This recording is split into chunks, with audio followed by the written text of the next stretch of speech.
Life একটা important secret তোমাদের সাথে শেয়ার করি।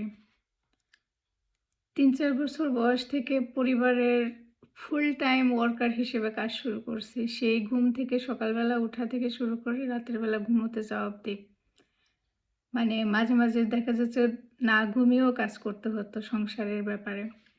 মানুষ হয়তো ভাবতে পারে যে ৩-৪ বছরের বাচ্চা আবার কাজ করে কি করে? হ্যাঁ, আমাদের পরিবেশ, পরিবার তখন ৩-৪ বছরের বাচ্চাকে কাজ করে খেতে হতো।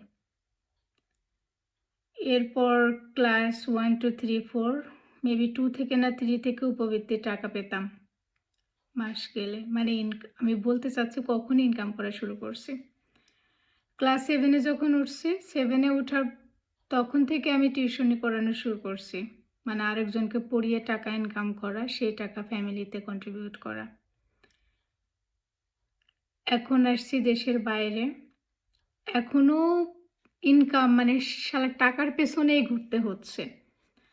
জাস্ট একবার চিন্তা করেন যে একটা ভালো উন্নত দেশে যদি জন্মাইতাম, আজকে কোটিপতি মানে কোটিপতি না হলেও নিজের বলে কিছু থাকতো।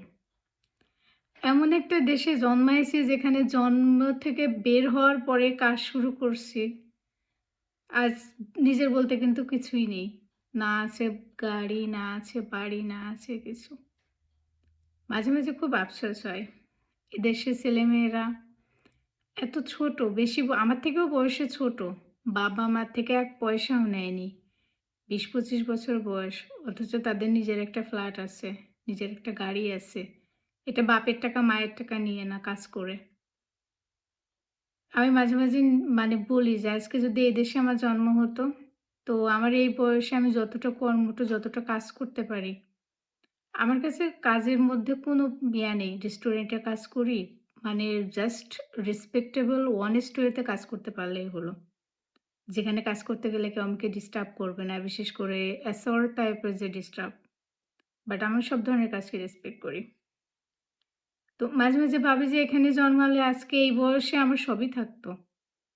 যে দেশে জন্মাইছি মানে জন্মে পারলে পেট থেকে বের হয়ে দৌড় মেরে কাজ শুরু করছি।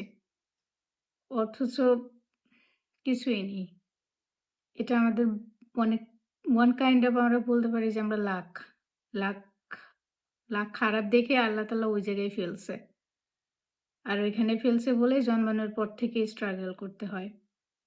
একমাত্র একটা মধ্যবিত্ত বা মধ্যবিত্ত পরিবারে জন্মগ্রহণ, বিশেষ করে মেয়েদের নিম্ন মধ্যবিত্ত পরিবারে জন্মানোর পর সেখান থেকে উঠে আসে যে কি পরিমাণ স্ট্রাগলের, যে মেয়েটা ওই ফিল করছে, যে মেয়েটা ওই সমস্যা বা ওই এক্সপেরিয়েন্স এর ভিতর দিয়ে আসছে, সে ছাড়া পৃথিবীর আর কেউ বুঝবে না। ছেলেদের জন্য তাও রাস্তা অনেকটা ইজি হয়। কিন্তু মেয়েদের জন্য নেভার এভার।